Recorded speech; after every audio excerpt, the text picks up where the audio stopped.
Hello everyone, welcome to Gyan Mimamsa. So from today onwards, we will learn about modern Indian history on Gyan Mimamsa YouTube channel. So first of all, modern Indian history start करने से पहले we will do some briefing about the chronology. So 1707 and to 1857 एक chronology एक time period लेंगे जिसे letter Mughals के नाम से जानते हैं.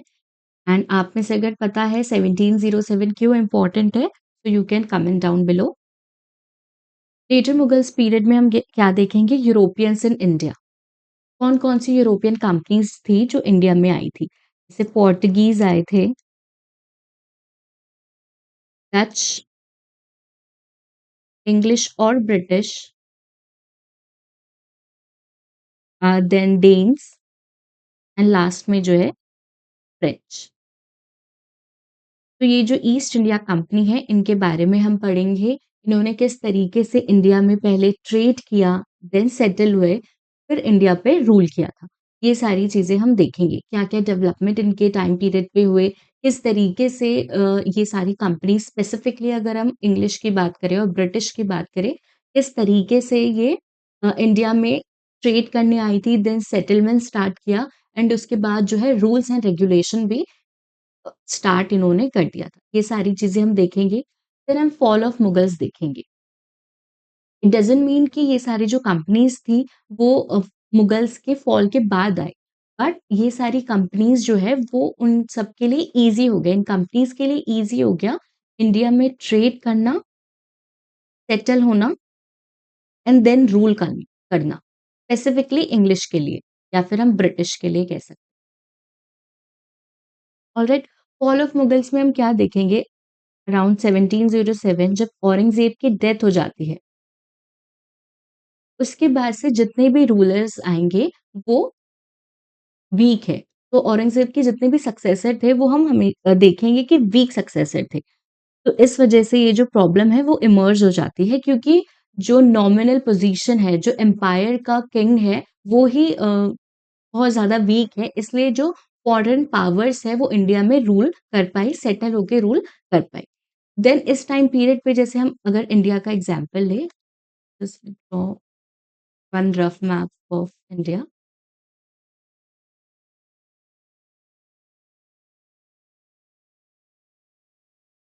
सपोज यहाँ दिल्ली आगरा वाला पार्ट है जहाँ से मुगल का एम्पायर जो है वो रूल आउट होता था, वो रूल करते थे. बट जो छोटे छोटे स्टेट्स थे जैसे यहाँ पे बंगाल था, हैदराबाद था, अवध था, ये जो है ये स्टेट जो है वो इंडिपेंडेंट किंगडम बनते रहे.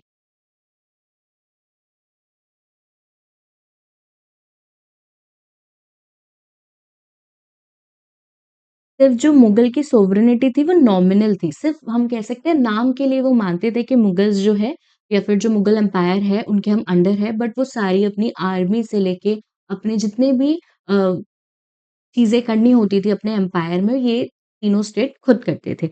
उसी के साथ साथ जैसे अवध, बंगाल और हैदराबाद देखा, देन रेबल स्टेट्स भी आए. रेबल स्टेट में हम सिख देख सकते हैं, मराठास देख सकते हैं. तो इन स्टेट्स के बारे में भी है जो हम पढ़ेंगे.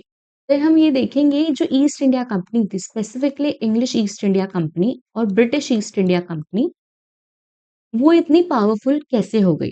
5 कंपनीज हमने देखी, Portuguese, Dutch, English, Danes and French. इन सब में से English British East India company या ब्रिटिश ईस्ट इंडिया कंपनी इतनी पावरफुल कैसे हुई?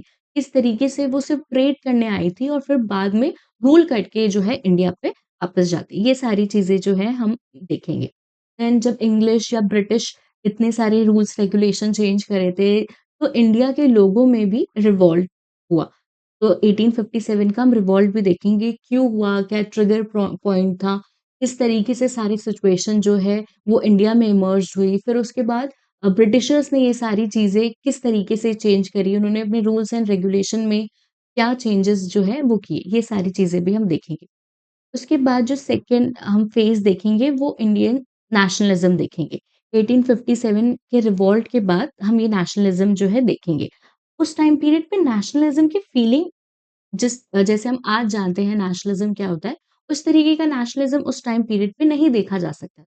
अगर हम इन शॉर्ट कहें नेशनलिज़्म का क्या मतलब होता है? Nationalism means feeling of belongingness. वो डेवलप होना स्टार्ट हो चुकी थी बट जिस तरीके से आज हम देखते हैं उस तरीके की नेशनलिज़्म नहीं थी। क्योंकि जो पूरी कंट्री है वो यूनाइटेड ही नहीं थी। 1857 में भी हम क्या देखेंगे कि सारे जो लोग हैं वो अपने-अपने रीजन के लिए जो है वो फाइट करते हैं, ना कि एज़ अ इंडियन। तो ये जो डेवलपमेंट है एज़ अ इंडियन की फीलिंग जो डेवलपमेंट है, बिलॉन्गिंगनेस की जो फीलिंग अ, डेवलप होगी, वो इसी फ़ेज़ में होगी। तो सबसे पहले हम नेशनलिज़्म के बारे में देखेंगे कि बिलॉन्गिंगनेस क्या होता है। जो लीडर्स हैं वो बताएँगे कि इंडिया एक कंट्री है जिससे हम बिलॉन्ग करते हैं। वो हमारी खुद की कंट्री है। हम रीजन से निकल के एज़ अ कंट्री जो है वो बात करना स्टार्ट करेंगे। उससे पहले फिर हम इंडिया में देखेंगे कि बहुत सारे रिवॉल्ट हुए हैं, बहुत सारे रिफॉर्म्स लेके आए हैं, रिलीजियस रिफॉर्म लेके आएँगे, सोशल रिफॉर्म्स लेके आएँगे। सपोज़ मान लीजिए रिलीजन में जैसे जब ब्रिटिश ईस्ट इंडिया कंपनी आई थी तो वो क्या है क्रिश्चियनिटी को भी प्रमोट करने आई थी। और इंडिया में क्रिश्चियनिटी बहुत न्यू नहीं था बट इस टाइम पीरियड पे क्रिश्चियनिटी जो थी वो बहुत ज़्यादा स्प्रेड हो रही थी। तो स्पेसिफिकली जो हिंदूज़ थे उन्हें डर था कि उनका जो रिलीजन है उसको डेंजर है, कहीं न कहीं थ्रेट है, ये सारी चीज़ें भी देखी जा रही थी। और फिर हिंदू रिलीजन सपोज़ मान लीजिए कि उसमें भी कहीं न कहीं कुछ शॉर्टकम्स थे जैसे वर्णा सिस्टम था, देन वुमेन की कंडीशन थी, इक्वल सोसाइटी नहीं थी। इन सारी चीज़ों पर भी बात करेंगे। इन ये देखेंगे हम कि ब्रिटिश ईस्ट इंडिया कंपनी ने किस तरीके से रूल्स, रेगुलेशंस बनाए, जिससे कहीं न कहीं जो अदर रिलीजन्स थे, उसमें भी जो शॉर्टकमिंग्स थे, उसे किस तरीके से फुलफिल हुआ। फिर इंडियन नेशनल कांग्रेस से पहले क्या सारी डेवलपमेंट हुई थी, फिर एक साथ आके लीडर्स ने एक इंडियन नेशनल कांग्रेस बनाया, किस तरीके से बनाया, उसके पीछे क्या मोटिव था, ये सारी चीज़ें हम पढ़ेंगे। इंडियन नेशनल कांग्रेस ने कितना इम्पोर्टेंट रोल प्ले किया इंडिया को इंडिपेंडेंस दिलाने में, ये सारी चीज़ें हम देखेंगे। देन इंडियन नेशनल कांग्रेस के साथ ही हम देखेंगे मॉडरेट एंड एक्सट्रीमिस्ट क्या होते हैं, इनके इम्पोर्टेंट लीडर्स क्या देखेंगे, इन दोनों की आइडियोलॉजी कैसे डिफरेंस थी। क्या पहले ये साथ थे या फिर बाद में अलग हुए? ये सारी चीज़ें देखेंगे। तो हम रफ क्रोनोलॉजी जो है अब देख रहे हैं। मास पॉलिटिक्स जो तिलक ने किया था, स्वदेशी मूवमेंट, रूल लीग मूवमेंट, ये सारी भी चीज़ें देखेंगे। और स्पेसिफिकली अगर हम बात करें स्वदेशी movement and home rule league movement, ये कहीं न कहीं एक बेस बनाता है, आगे चल के जो गांधीयन मूवमेंट होगा।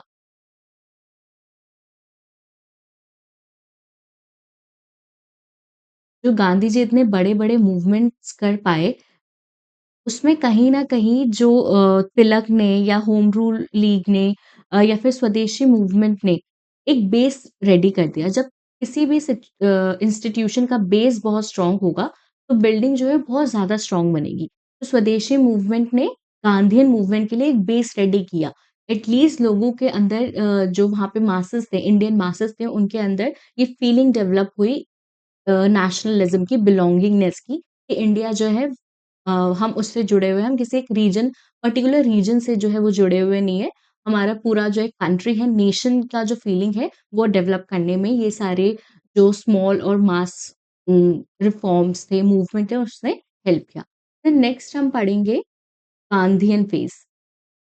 1920 से 1947 तक इंडिपेंडेंस तक। तो गांधी जी जब इंडिया में आए थे, उन्होंने क्या-क्या डेवलपमेंट करने की सोची, किस तरीके से उन्होंने मास मूवमेंट्स जो थे, specifically non cooperation movement, civil disobedient movement, quit India movement, ये सारे मूवमेंट किस तरीके से ऑर्गेनाइज़ किए गए। क्या मोटिव था इन मूवमेंट के पीछे, क्या-क्या डेवलपमेंट हुए इन मूवमेंट्स के पीछे, ये सारी चीज़ें जो है हम पढ़ेंगे और हम देखेंगे फर्दर क्लासेस में। तो ये एक ब्रीफ क्रोनोलॉजी है about modern Indian history. I hope ये क्लियर है और इस तरीके से हम जो है क्लास को आगे बढ़ाएँगे। तो we will start from advent of Europeans in India. Europeans जब इंडिया में आते हैं, वो किस तरीके से क्या डेवलपमेंट करते हैं। तो अगर इसका हम बैकग्राउंड देखें, after the death of Aurangzeb 1707 में हुए थे, उनकी death. Give me a change the 1707 में औरंगज़ेब की डेथ होती है, फिर उसके बाद जो है Mughal authority, Mughal central authority जो है, वो वीक हो जाती है और जो रीजनल पावर है, वो इमर्ज्ड होने लगती है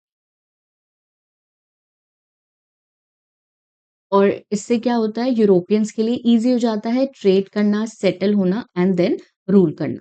5 मेजर यूरोपियन कंट्रीज़ आई थी, Portuguese, British, Dutch, French and dense.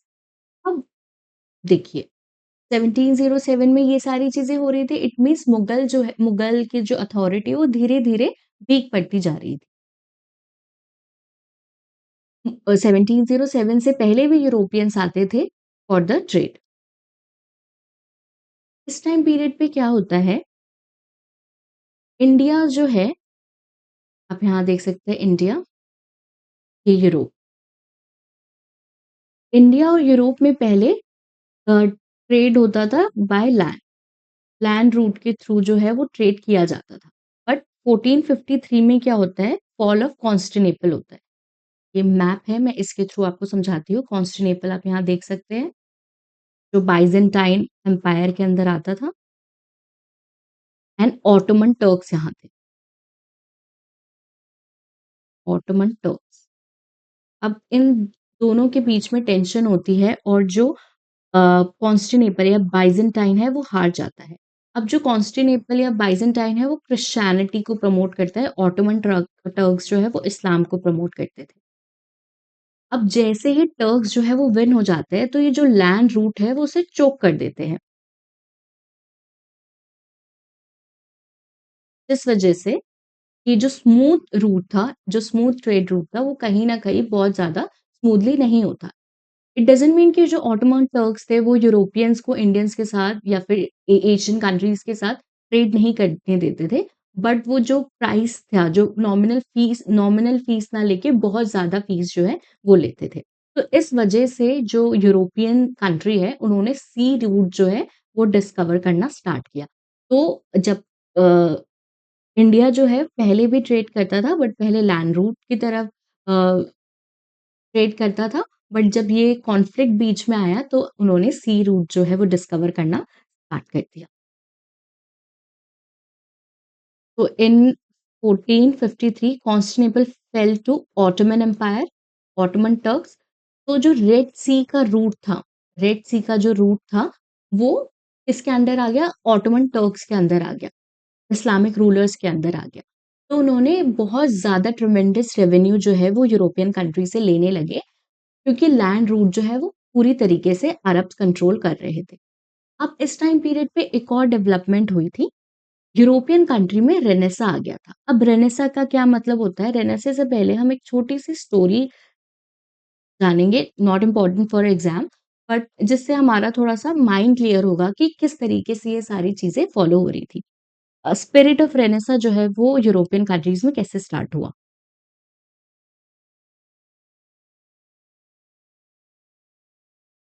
ये हम देखेंगे, अराउंड 15th सेंचुरी ऑनवर्ड्स हम कह सकते हैं। तो 12th सेंचुरी में एक पर्सन थे डांटे।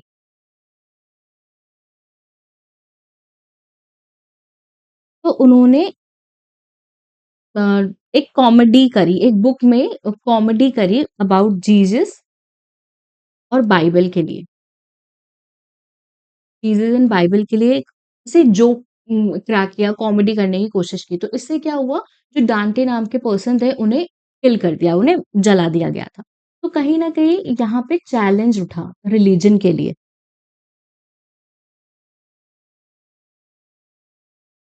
नेचुरल लॉ की बात होने लगी,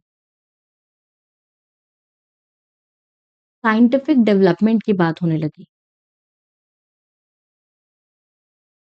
क्योंकि डांटे के ये बहुत छोटा इंसिडेंट था, बट इससे लोगों के अंदर ये बिलीव हुआ कि हम ये सारी चीज़ें करेंगे, अगर हम गॉड के बारे में या फिर होली बुक के बारे में चीज़ें बोलेंगे तो क्या हमें वो किल कर दिया जाएगा? तो रिलीजन को एक चैलेंज कर रहे थे। स्पेसिफिकली जो चर्च था, उसको चैलेंज कर रहे थे। तो वहाँ से ये सारी चीज़ें आती है। तो जो ऑर्डिनरी पीपल थे वो चाहते थे कि रिफॉर्मेशन आए, कल्चरल चेंज हो, जो प्रॉब्लम कल्चर में है उसे चेंज करने की बात कर रहे थे। अब लोगों के पास ये सारी चीज़ें आई थी, साइंटिफिक डेवलपमेंट हो रहा था, अ, ये सारी चीज़ें आ रही थी, तो उनके पास मटेरियलिज़्म भी बढ़ रहा था। अब मटेरियलिज़्म बढ़ने से क्या हुआ? मटेरियलिज़्म बढ़ने से लोगों के पास मनी आया, तो वो बहुत सारी चीज़ें अफ़ोर्ड कर पाए। मान लीजिए सिल्क अफ़ोर्ड कर पाए, कॉटन अफ़ोर्ड कर पाए, स्पाइसेस, सॉल्ट जो यूरोपियंस की नीड भी थी, क्योंकि उनको प्रिज़र्व करना पड़ता था नॉन-वेज को। तो ये सारी चीज़ नीड जो है वो फुलफ़िल कर सकते थे, क्योंकि उनके पास मटेरियलिज़्म मनी जो थी उसकी पावर जो है बढ़ चुकी थी। इस वज़ह से ये सारी चीज़ें हो चुकी। अब जैसे ये देखते हैं, ये सारी सिचुएशन रेनेसां की जो डेवलपमेंट है वो यूरोपियन कंट्रीज़ में हो चुकी थी। फिर आफ्टर दैट जब ऑटोमन टर्क्स जो थे या अरब मर्चेंट्स थे, उनकी मोनोपोली जब बहुत ज़्यादा बढ़ती गई और हायर रेट्स पर ब्रिटिश ट्रेडर्स को या फिर यूरोपियन ट्रेडर्स को वो इंडिया जाने तक का रास्ता देते थे, तो उन्होंने ये सारी डेवलपमेंट जो है वो करनी स्टार्ट कर दी। तो जैसे अगर हम यूरोपियंस की बात करें, यूरोपियन मार्केट्स में इंडिया से क्या-क्या चीज़ें जाती हैं, स्पाइसेस जाती थी, पेपर, सिनेमम, क्लोव, ये सारी चीज़ें जाती थी, इंडिगो जाता था, मस्लिन, ओपियम, ये सारी चीज़ें भी जाती थी। इस लैंड रूट के थ्रू ये सारी चीज़ें आती थी, बट क्योंकि ऑटोमन एम्पायर का रूल था, अरब ट्रेडर्स, अरब जो मर्चेंट्स था, उनकी मोनोपोली थी, उसे कम करने के लिए ये जो सी रूट है, उसे डिस्कवर जो है किया गया। और इस टाइम पीरियड पे जो यूरोपियंस है, वहाँ पे न्यू एडवांसमेंट देखी गई इन शिप बिल्डिंग में या नेविगेशन में भी न्यू एडवांसमेंट जो है देखी गई।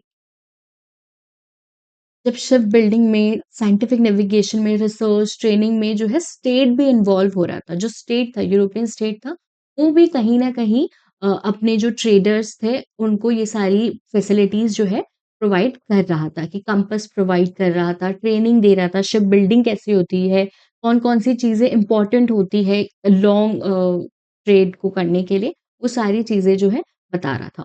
और दूसरी एक और हम इम्पोर्टेंट चीज़ ये कह सकते हैं कि रिलीजियस जी और पॉलिटिकल राइवलरी भी थी। जिस तरीके से जो हम कंपनीज़ देखते हैं आगे, Portuguese, Dutch, English, French, Danish, इन सब का एक मेन मोटिव ये भी था कि वो इंडिया जाके या फिर ईस्ट में जाके या फिर अलग-अलग कंट्रीज़ में जाके जो है क्रिश्चियनिटी को भी जो है स्प्रेड करें। इस वजह से ये जो सी रूट है उसकी डिस्कवरी की गई। तो सबसे पहले जो है पोर्तुगीज़ आएँगे। पोर्तुगीज़ जो थे वो first to come and last to go थे, ये भी याद रखेंगे। First to come and last to go. अब इनका रीज़न क्या था? पोर्तुगीज़ के आने का रीज़न क्या था? फर्स्ट उनका था कि वो इस्लामिक जो इन्फ्लुएंस है उनको कम करना चाहते थे। इस्लामिक इन्फ्लुएंस को कम करना चाहते थे और क्रिश्चियनिटी को स्प्रेड करना चाहते थे।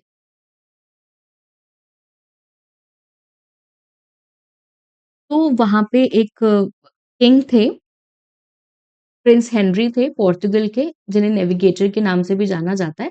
तो उन्होंने ट्रीटी ऑफ टॉर्साइल जो है वो स्टार्ट करी। इसमें क्या होता है, मान लीजिए अटलांटिक थी, उसमें एक इमेजिनरी लाइन बनाई।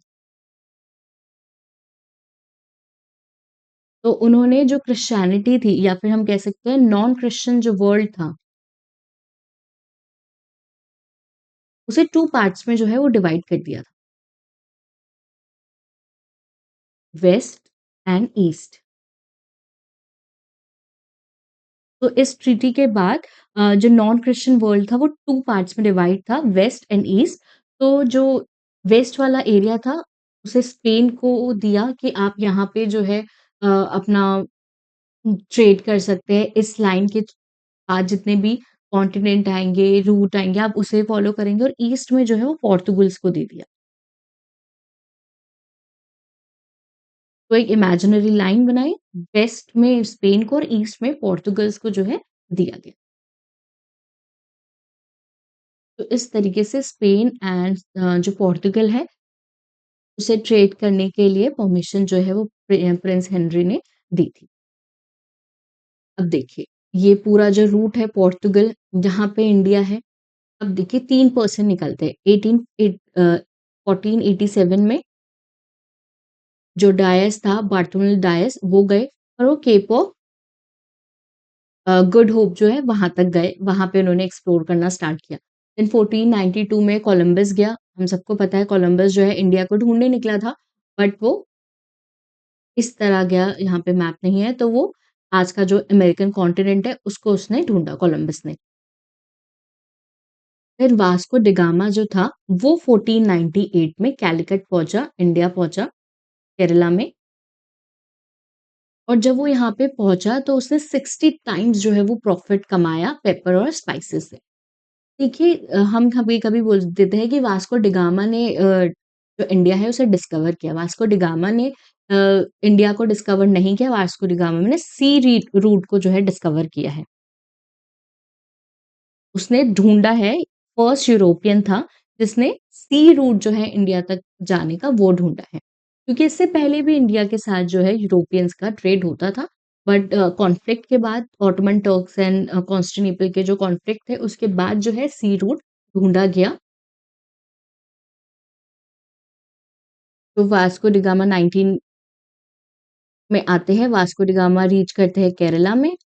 एक गुजराती पायलट है, वो जो गुजराती पायलट है वो उन्हें गुड ऑफ होप्स के पास से मिलता है। वो उनसे पूछते हैं कि इंडिया किस तरीके से जा सकते हैं, क्या रास्ता है? तो वो उस जो गुजराती पायलट था उसके हेल्प के साथ इंडिया पहुँचता है। वहाँ पे जो किंग थे, कैलीकट के जो किंग थे ज़मोरीन, वो भी उनको वेलकम करते हैं। वो कुछ टाइम पीरियड रहते हैं, इंडिया के साथ एंगेज करते हैं, प्रॉफिटेबल ट्रेड करते हैं और फिर वापस यूरोप चले जाते हैं।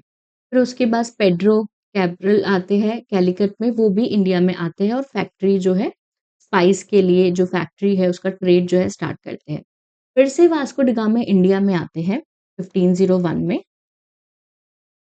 और फिर फ्रेंडली ट्रीटीज़ करते हैं ज़मोरीन के साथ और ट्रेडिंग पोर्ट्स जो है वो बनाना स्टार्ट करते हैं किन्नौर में, कैलीकट में, कोचीन में एंड केरला में। अब देखिए क्या होता है, वास्को डी गामा आए, उन्होंने प्रॉफ़िट किया, फिर वापस वो अपनी कंट्री गए, इट मीन्स पोर्तुगल गए। तो वहाँ पे जो है कॉन्फ्लिक्ट देखा गया, पोर्तुगीज़ के बीच में, जो अरब मर्चेंट्स थे उनके बीच में भी, कि इतना सारा जो प्रॉफ़िट लेके आ रहे हैं तो किंग के पास जाते हैं लोग कि इस तरीके से सारी चीज़ें जो है मर्चेंट्स के लिए ईज़ी नहीं हो रहा और लोगों को भी जो है इम्पोर्टेंट जगह पे जाने का मौका मिलना चाहिए, ये सारी चीज़ें जो है करते हैं। तो ये सारी चीज़ें देखने के बाद जो किंग था पोर्तुगल का, उन्होंने कुछ गवर्नर जो है अपॉइंट करे इंडिया के लिए कि वो जो कुछ गवर्नर्स हैं वो इंडिया में जाएँगे, वो ट्रेड करेंगे, वो सारी सिचुएशंस को जो है समझेंगे। तो किंग ऑफ पोर्तुगल फिर गवर्नर्स जो है वो पोर्तुगल से इंडिया में भेजते हैं। ये कुछ इम्पोर्टेंट साइट्स हैं। ये इम्पोर्टेंट है गवर्नर या वॉइसरॉयज़ हम कह सकते हैं, ये इम्पोर्टेंट है। फ्रांसिस्को दे अल्मीडिया 1505 में आए 1509 तक के लिए थे। First Portuguese governor in India हम बोल सकते हैं। इन्होंने कार्ज़ेट सिस्टम और ब्लू वाटर पॉलिसी ये इम्पोर्टेंट है, ये इन्होंने स्टार्ट करी। इस वाटर पॉलिसी के अंदर क्या होता था, जो पोर्तुगीज़ है वो समझ चुके थे, अगर हमें इंडिया पर कंट्रोल करना है, इंडिया के ट्रेड पे कंट्रोल करना है, स्पेसिफिकली स्पाइसेस, पेपर्स पे कंट्रोल करना है, तो हमें इंडिया का जो पोर्ट्स है या फिर जो हम कह सकते हैं यहाँ पे जो सी है, इंडियन ओशन है स्पेसिफिकली, उसको कंट्रोल करना पड़ेगा। अगर हमने इंडियन ओशन को कंट्रोल किया तभी हम जो ट्रेड सिस्टम है, सी का ट्रेड सिस्टम है, उसको स्ट्रॉन्ग कर पाएँगे। तो जो पोर्तुगीज़ थे, वो ये भी नहीं चाहते, जो इंडिया के जो पहले मर्चेंट्स थे, सी मर्चेंट्स थे, उनके लिए भी कुछ ना कुछ ऐसे पॉलिसीज़ लेके आए कि जो कंट्रोल है, वो सिर्फ़ पोर्तुगीज़ के पास रहे। तो जो फ्रांसिस्को है, वो ब्लू वाटर पॉलिसी लेके आते हैं, जिसमें नेवल लाइसेंस देते हैं। कि अगर किसी को भी कुछ चीज़ें चाहिए, कुछ एक्सपोर्ट इम्पोर्ट करना है, तो उन्हें ये लाइसेंस जो है वो लेना पड़ेगा। स्पेसिफिकली जो नॉन पोर्टुगीज़ है उनके लिए। Commerce ports through Portuguese port like Goa, Malacca, Hormuz, taxes collected at factories. तो अगर जो भी इस सी रूट से क्रॉस होगा, अगर मान लीजिए किसी को गोवा जाना है, तो वो यहाँ पे इन पोर्ट से जब भी जाएगा तो एक उसे लाइसेंस फी जो है वो देनी पड़ेगी, जिसकी वजह से ये सारी फैसिलिटीज़ जो है उस पर्टिकुलर शिप को, पर्टिकुलर कंट्री को जो है वो मिलेगी। अब ये सारी चीज़ें हुए देखते हुए क्या होता है कि लोगों को पता चलना स्टार्ट हो जाता है कि जो पोर्तुगीज़ है वो सी को कंट्रोल कर रहा है, स्पेसिफिकली इंडियन ओशन को जो है वो कंट्रोल कर रहा है। तो उस कंट्रोल को बचाने के लिए जो इजिप्ट है, गुजराती सुल्तान है, ज़मोरीन है कैलीकट के, वो सब मिल के अ, एक बैटल लड़ते हैं, बैटल ऑफ दिउ के नाम से जानते हैं। उसमें क्या होता है, पोर्तुगीज़ की नेवल सुप्रीमेसी जो है वो और ज़्यादा बढ़ जाती है क्योंकि डिफीट हो जाते हैं ये इजिप्टियंस, गुजरात सुल्तान और जमोरिन के कैलिक। तो इससे हमें पता चलता है कि इस टाइम पीरियड पे जो पोर्तुगीज़ थे वो बहुत ज़्यादा स्ट्रॉन्ग रोल प्ले कर रहे थे स्पेसिफिकली इंडियन ओशन में। देन अल्फांसो दी अल्बेतिया आते हैं 1509 से 1515 में। उन्होंने बातकाल जो है उन्होंने कृष्णदेवराय से कैप्चर किया था। उन्होंने गोवा एक्वायर्ड किया और इन्हें बोला जाता है कि ये रियल फाउंडर थे। इन्हें माना जाता है कि he was real founder of Portuguese in India.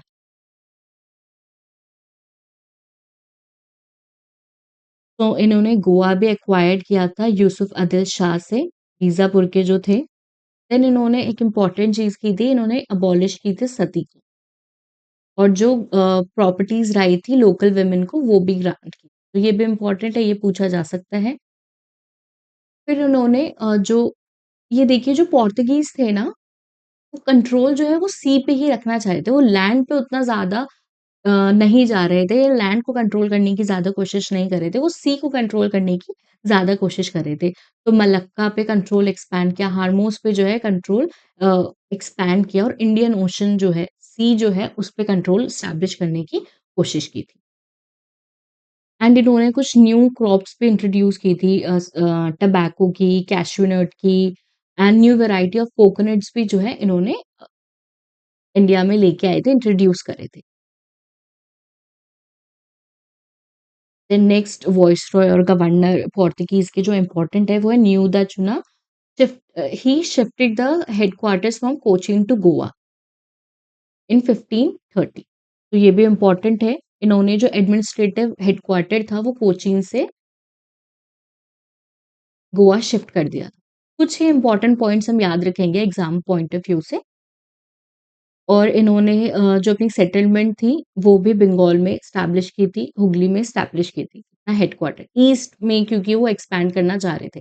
अब इंडिया की अगर हम बात करें, हमें ये पेनिनसुला है ना, यहाँ पे भी हमें अगर ये सी को कंट्रोल करना चाहते हैं, तो यहाँ से एंड इस एरिया से भी जो है पोर्तुगीज़ को इमर्जेंस जो है सी पे अपनी बढ़ानी थी, तो इसलिए वो बंगाल की तरफ भी गए ताकि वो अपनी सेटलमेंट जो है, वो इंक्रीज़ कर सकें।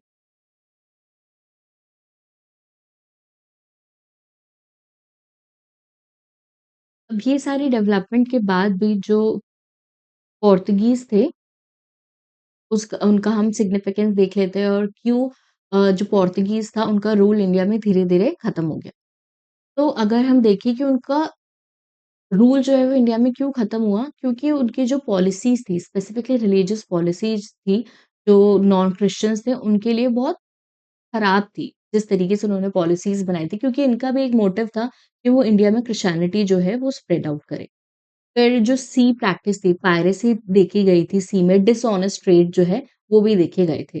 फिर ब्राज़ील की डिस्कवरी भी हो चुकी थी उस टाइम पीरियड पे, जो सी रूट है, उसका भी डिस्कवरी हो चुकी थी। तो बहुत सारे जो ट्रेडर्स थे, वो वहाँ पे भी जाके जो वहाँ पे रॉ मटेरियल्स थे वहाँ पे भी सप्लाई जो है वो ब्राज़ील से यूरोपियन कंट्रीज़ या फिर पोर्टुगल में भेज रहे थे।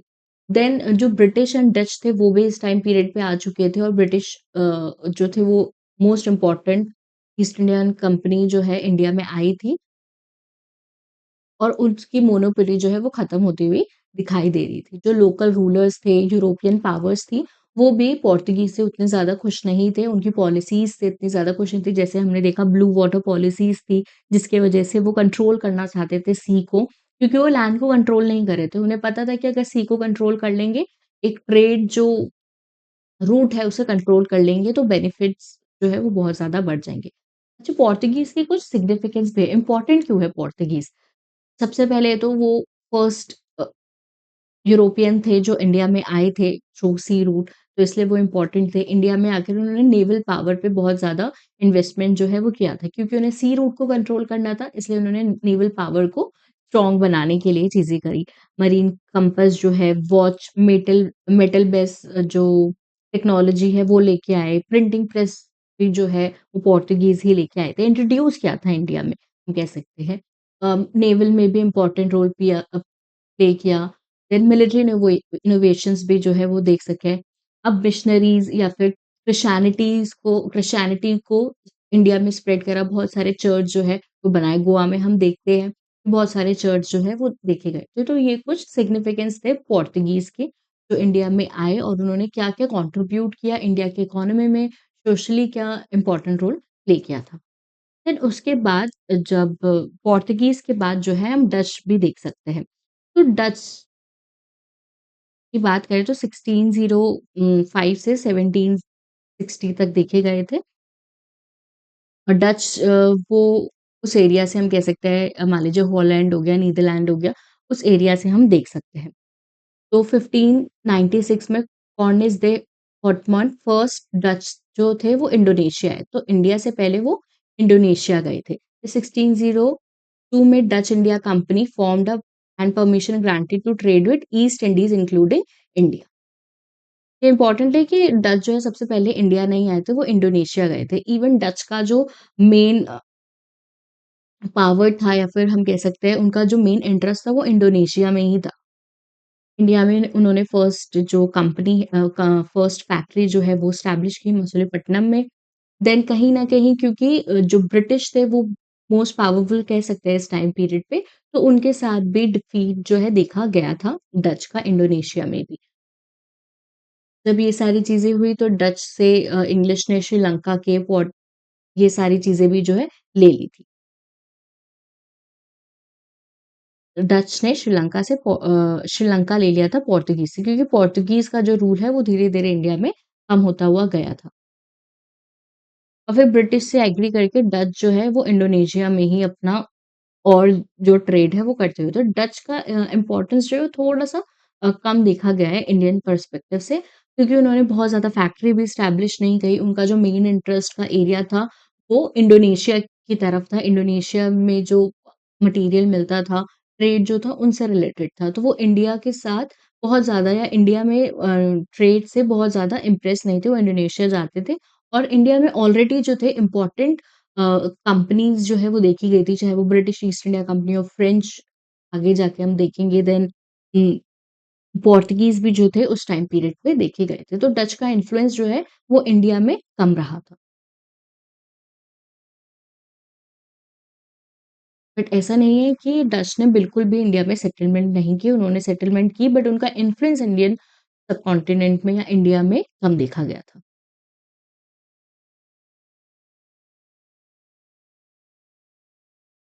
सो जो डच थे वो बहुत ज़्यादा इंटरेस्टेड नहीं थे एम्पायर बिल्डिंग में क्योंकि उनका जो मेन फोकस था वो इंडोनेशिया में ही था। और ब्रिटिश के साथ उनकी एक बैटल हुई थी, बैटल ऑफ हुगली 1759 में, ये याद रख सकते हैं बट डच के बारे में हम बस ये याद रखेंगे वो कब आए थे, उनका जो मेन इंटरेस्ट था वो इंडोनेशिया में था, इंडिया में उनका मेन मोटिव नहीं था। फिर डच के बाद इम्पोर्टेंट जो कंपनी है वो आती है ब्रिटिश ईस्ट इंडिया कंपनी, 1608 से 1947 ब्रिटिश ईस्ट इंडिया कंपनी जो है रूल इंडिया में ट्रेड करती है, सेटल करती है देन काफ़ी टाइम पीरियड तक रूल भी करती है। तो 1600 में क्वीन एलिज़ाबेथ I जो थी, उन्होंने चार्टर जो है वो इश्यू किया to establish East India Company. तो ब्रिटिशर्स को ब्रिटिश ईस्ट इंडिया कंपनी को जो क्वीन थी एलिज़ाबेथ उन्होंने एक चार्टर इश्यू किया कि आप जो है ईस्ट में जाके ट्रेड कर सकते हैं। तो 1608 में कैप्टन विलियम हॉकिंग आते हैं सूरत में, देन वो जहांगीर के कोर्ट में जाते हैं ट्रेड मोनोपोली के लिए, कि उसे एक्सटेंड कर दिया जाए। तो देखिए ये जो टाइम पीरियड है 1609 1600 इस टाइम पीरियड पे इंडिया में जो मुगल रूलर्स थे, वो वीक नहीं थे। वो स्ट्रॉन्ग थे।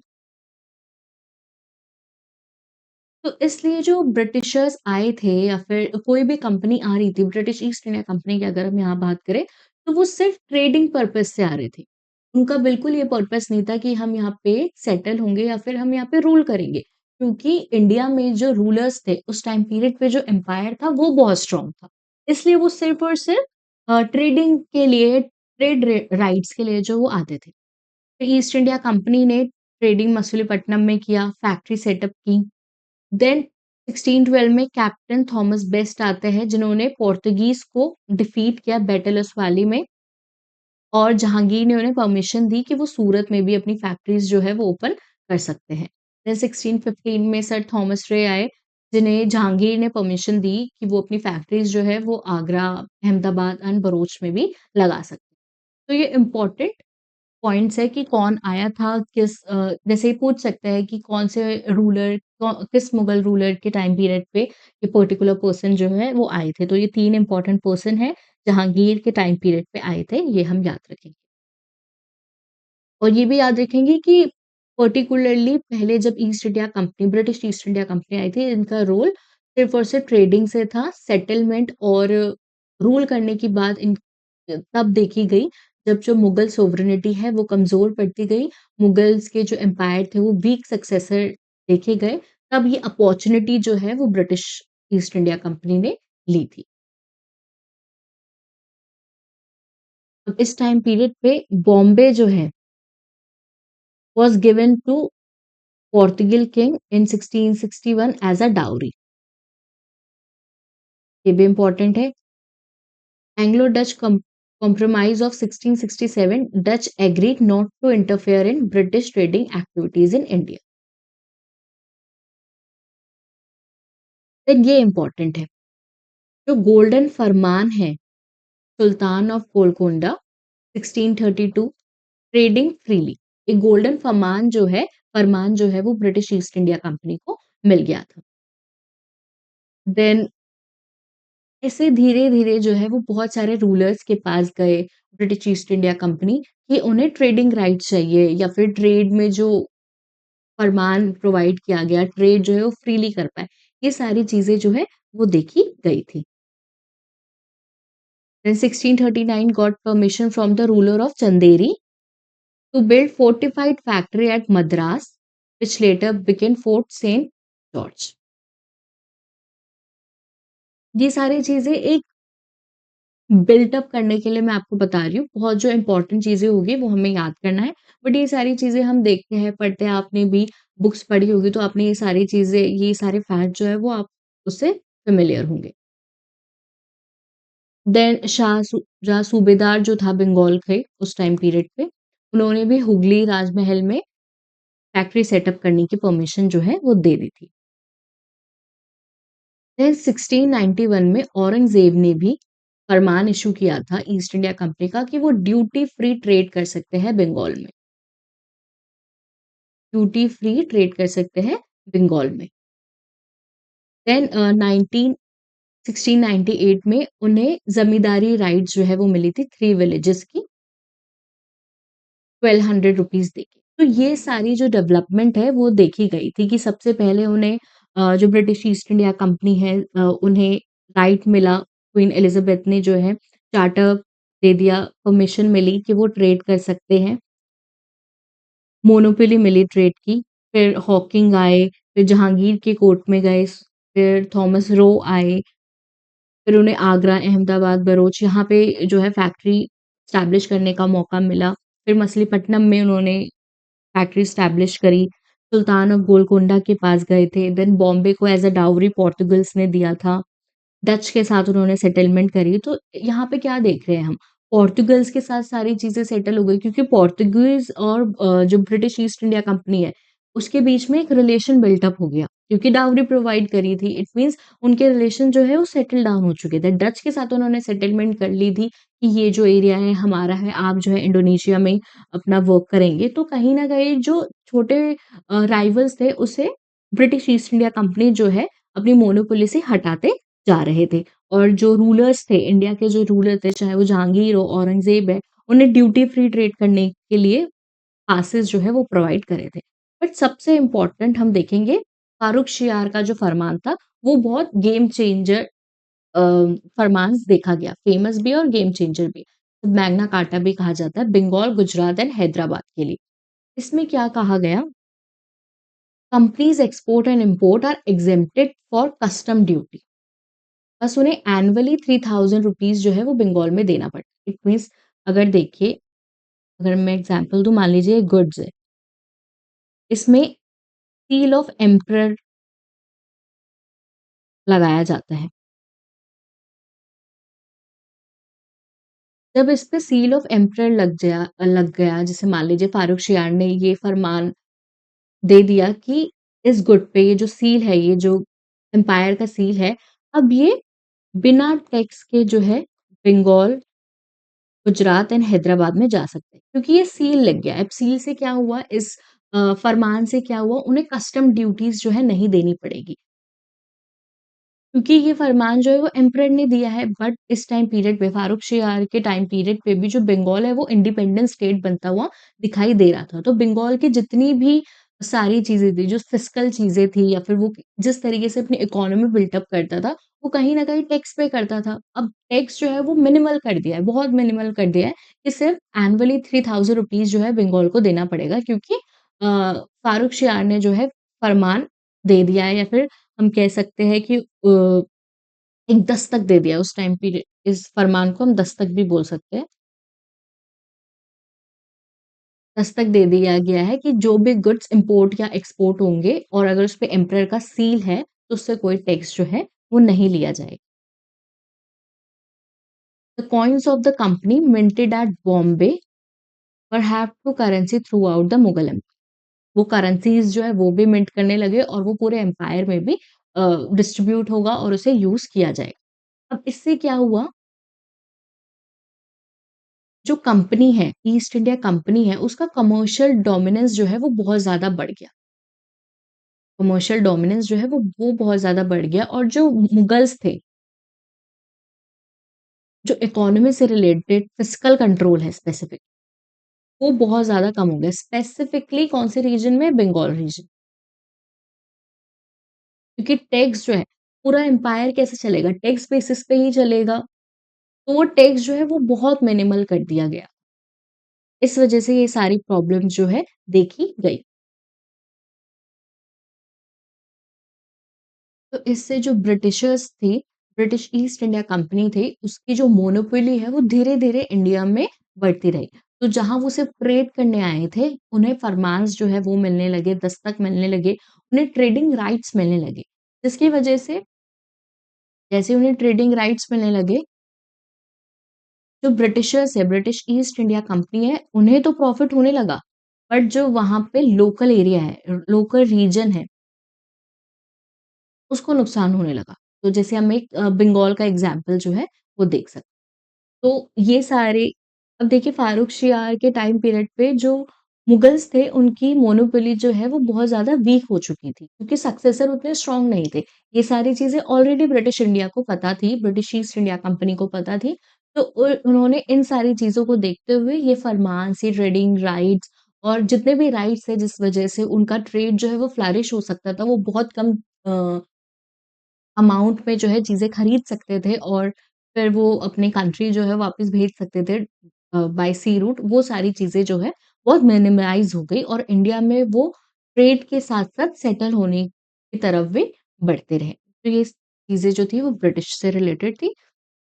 देन ब्रिटिश के बाद इंडिया में डेन्स आए थे। अब जो डेन्स थे, उनका मेन जो पर्पस था वो ज़्यादातर हम देख सकते हैं क्रिश्चियनिटी को प्रमोट करने आए थे।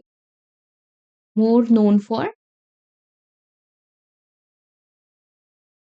Missionary activity. तो जो डेन्स का मेन, या जो डेनमार्क से जो लोग आए थे ईस्ट इंडिया कंपनी बन के, उनका मेन जो पर्पस था वो क्रिश्चियनिटी को प्रमोट करने का था। वो बहुत ज़्यादा इंडिया में जो है वो ट्रेड करने या ट्रेडिंग कंपनी एस्टैब्लिश करने, फैक्ट्री एस्टैब्लिश करने नहीं आए थे। तो हम इसको बहुत ज़्यादा नहीं पढ़ेंगे, बस हमें ये याद रखना है कि डेन्स ने जो फर्स्ट फैक्ट्री थी वो कहाँ पे एस्टैब्लिश की और कब एस्टैब्लिश की। दैट्स इट क्योंकि डेन्स में हम ज़्यादातर देखेंगे कि वो क्रिश्चियनिटी को प्रमोट करने ही आए थे। देन डेन्स के बाद जो है वो फ्रेंच आए थे। फ्रेंच जो थे वो लास्ट यूरोपियंस थे जो इंडिया में आए।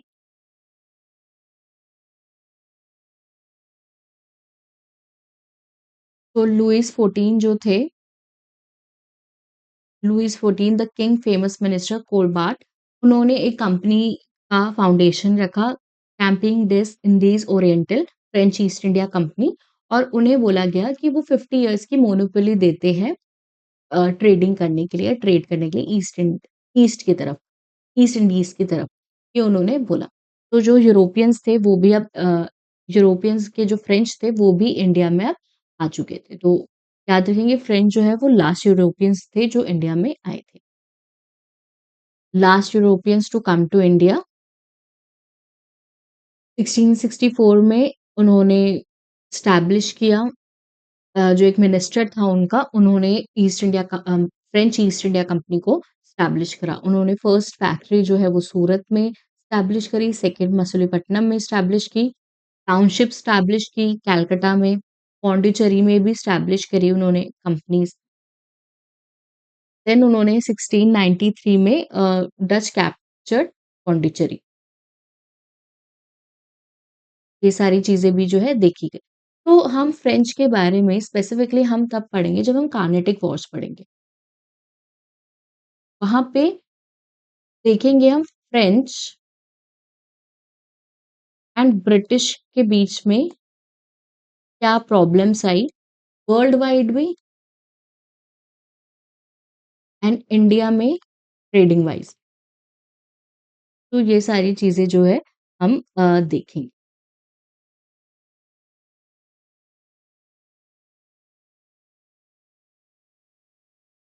ठीक है, तो ये सारी चीजें हम कार्नेटिक वॉर में देखेंगे। वहां पे फ्रेंच एंड ब्रिटिश जो ईस्ट इंडिया कंपनी है उनका रोल भी बहुत इंपॉर्टेंट है। यहाँ पे हम फर्स्ट फैक्ट्री मतलब जो इम्पोर्टेंट फैक्ट्रीज है वो याद रखेंगे। देन 1693 में डच कैप्चर्ड पौंडीचेरी बट 1697 में ट्रीटी ऑफ रैक्सविक हुई थी जिसमें पौंडीचेरी जो है वो फ्रेंच को रिटर्न कर दी गई थी। देन कुछ इंपॉर्टेंट ट्रेडिंग सेंटर्स थे फ्रेंच ईस्ट इंडिया कंपनी की माहे, कारीकल, बालासोर, हसीम बाजार ये भी इंपॉर्टेंट है। अब देखिए British East India company and French East India company के बीच में जो है वॉर्स जो है देखी गई थी। अब ये ऐसा हुआ क्यों था? थोड़ा-सा देख लेते हैं। मान लीजिए British East India company and French East India company, ये 2 कंपनीज़ थी, यूरोपियन कंपनीज़ थी, बट हम देखेंगे कि इन दोनों के बीच में क्या डिफरेंस था। ब्रिटिश ईस्ट इंडिया कंपनी को जो है मोनोपोली दे दी गई थी कि आप इंडिया जाएँ और वहाँ पे ट्रेड कर सकते हैं। तो यहाँ पे जो एक्सटर्नल इंटरफेरेंस थी वो बहुत ज़्यादा कम थी। But French East India company में जो एक्सटर्नल एक्सटर्नल इट मीन्स जो उनकी कंट्री थी, मान लीजिए ब्रिटेन हो गया यहाँ पे और यहाँ पे फ्रांस हो गया, फ्रेंच हो गया, उनका जो एक्सटर्नल इन्वॉल्वमेंट था वो बहुत ज़्यादा था। हम कार्नेटिक वॉर्स जब पढ़ेंगे तब भी हम देखेंगे कि जो ब्रिटिश ईस्ट इंडिया कंपनीज़ के जो गवर्नर्स थे या फिर ब्रिटिश ईस्ट इंडिया कंपनी से रिलेटेड जो पर्सन थे, वो अपने डिसीजन खुद ले सकते थे but French East India Company को ऑर्डर आने का वेट करना पड़ा था। इसलिए ये सारी चीज़ें जो है डिले होती गई। तो बहुत टाइम पीरियड के बाद जब ब्रिटिश ईस्ट इंडिया कंपनी और फ्रेंच ईस्ट इंडिया कंपनी में अम, टसल देखी गई, उनके बीच में लड़ाइयाँ देखी गई, उनके बीच में जो है कॉन्फ्लिक्ट्स देखे गए। फिर देखा गया कि कुछ टाइम पीरियड बाद जो 5 यूरोपियन कंपनीज़ आई थी, उसमें से जो ब्रिटिश ईस्ट इंडिया कंपनी है, वो सबसे बड़ी कंपनी बन जाती है, जो ट्रेड भी करती है, ट्रेडिंग राइट्स भी लेती है, देन सेटलमेंट में भी जो है वो स्टार्ट कर देती है और धीरे-धीरे करके रूल करना भी स्टार्ट कर देती है और जिसकी वजह से रूल्स, लॉज़ सारी तरीके से बदल देते हैं और इंडिया में जो स्ट्रक्चर चल रहा था उसे चेंज करते हैं और ब्रिटिशर्स का जो रूल है वो इंडिया में एस्टैब्लिश हो जाता है। तो इस टॉपिक से एडवेंट ऑफ यूरोपियन की अगर हम बात करें एंड ये कुछ इम्पोर्टेंट सेटलमेंट है, यूरोपियन सेटलमेंट है। ये मैप इम्पोर्टेंट है, आप ये मैप देख लेंगे। तो जैसे यहाँ पे बताया है कि कौन-सा फ्रेंच, इंग्लिश, पोर्तुगीज़ कौन-कौन सी सेटलमेंट्स जो है, कौन-कौन सी जो फैक्ट्रीज़ है, उन्होंने एस्टैब्लिश की थी। यहाँ पे जो है सेटलमेंट है और जितनी भी स्लाइड्स में और फैक्ट्रीज़ है, इम्पोर्टेंट फैक्ट्रीज़ है स्पेसिफिकली कि फर्स्ट फैक्ट्री कहाँ लगाई, ये इम्पोर्टेंट है। और इम्पोर्टेंट है फैक्ट्री एंड सेटलमेंट में आई होप आप डिफरेंस जानते हैं, बट थोड़ा-सा ब्रीफली मैं आपको बता देती हूँ। जैसे मान लीजिए कि जो फैक्ट्री होती है, आज जैसी फैक्ट्री है उस तरीके का कोई फैक्ट्री नहीं थी। इट मीन्स वहाँ कोई मैन्युफैक्चरिंग नहीं होती थी। कोई मैन्युफैक्चरिंग नहीं होती थी। हम सिंपल कह सकते हैं कि वो ट्रेडिंग पोर्ट्स थे। फैक्ट्री मीन्स ट्रेडिंग पोर्ट और वेयरहाउस कह सकते हैं, गोडाउन कह सकते हैं। इट मीन्स मान लीजिए यहाँ इंडिया है, यहाँ पे कोई पोर्ट है या जिसे हम फैक्ट्री बोल रहे हैं। तो इनका काम होता था मान लीजिए इंडिगो है या कॉटन है, वो यहाँ पे लेके आते थे, इस जगह पे रखते थे, वेयरहाउस की तरह यूज़ करते थे और जब उस कंट्री का शिप आता था, तो इस शिप में लोड करके ये वापस चला जाता। तो इसको फैक्ट्री बोला गया। तो हम सिंपल कह सकते हैं कि फैक्ट्री मतलब होता था जो ईस्ट इंडिया कंपनीज़ जो आई थी, उनका ऑफ़िस और गोडाउन एरिया। सिंपल लैंग्वेज में हम ये कह सकते हैं। बट ये फैक्ट्री जैसे आज हम जिस फैक्ट्री को जानते हैं उसका मतलब जहाँ पे मैन्युफैक्चरिंग होती है, वो नहीं होता था। ऑफ़िस होता था और गोडाउन एरिया जो है होता था।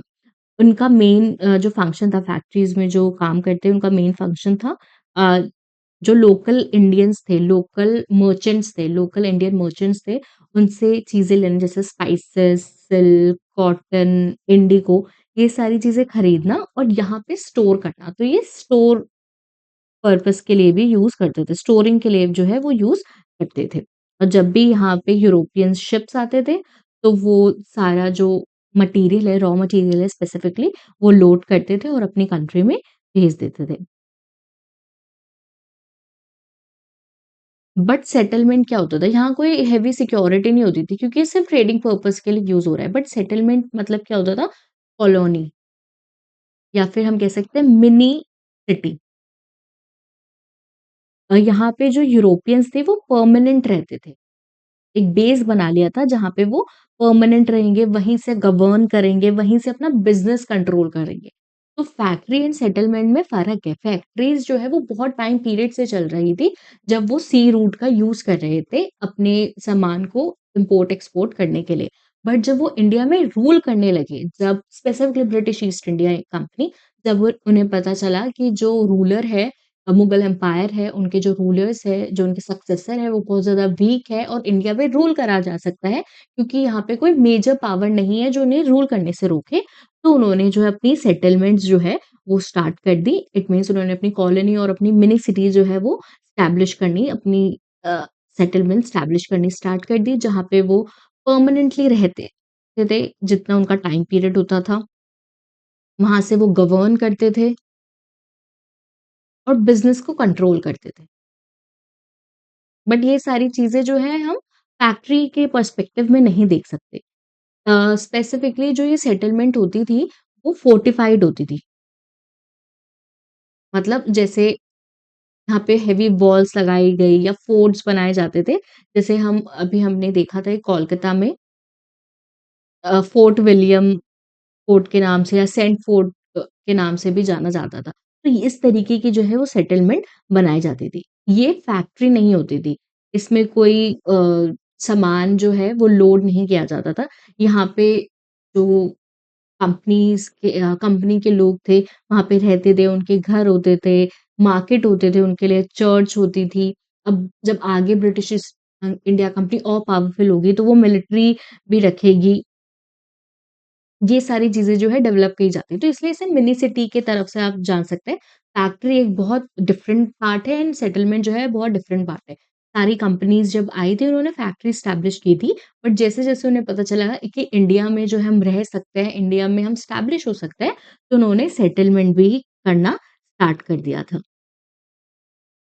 तो हम सेटलमेंट के बारे में ये भी कह सकते हैं कि यहाँ सिर्फ ट्रेड नहीं होता था, यहाँ पे जो कंपनी है वो अपने लॉज़ भी एस्टेब्लिश करती थी, टैक्स कैसे लेना है, एडमिनिस्ट्रेशन कैसे चलाना है, ये सारी चीज़ें भी देखती थी। तो ये जो छोटा-सा डिफरेंस है वो हम याद रखें, कभी-कभी हम कन्फ्यूज़ हो जाते हैं या फिर हम फैक्ट्री और सेटलमेंट को सेम चीज़ समझते हैं, बट फैक्ट्री एंड सेटलमेंट जो है वो सेम चीज़ें नहीं है। फैक्ट्री के पर्सपेक्टिव में हम इम्पोर्टेंट चीज़ें कि फर्स्ट फैक्ट्री कब लगी, इम्पोर्टेंट प्लेसेस पे फैक्ट्री कौन-सी थी, एंड सेटलमेंट भी हम इसी तरीके से जो है वो याद रखेंगे। तो आज के लिए हम इतना ही रखते हैं एडवेंट ऑफ यूरोपियंस में। If you like this video, so please share this, like this and subscribe to this channel. Again, see you soon. Thank you.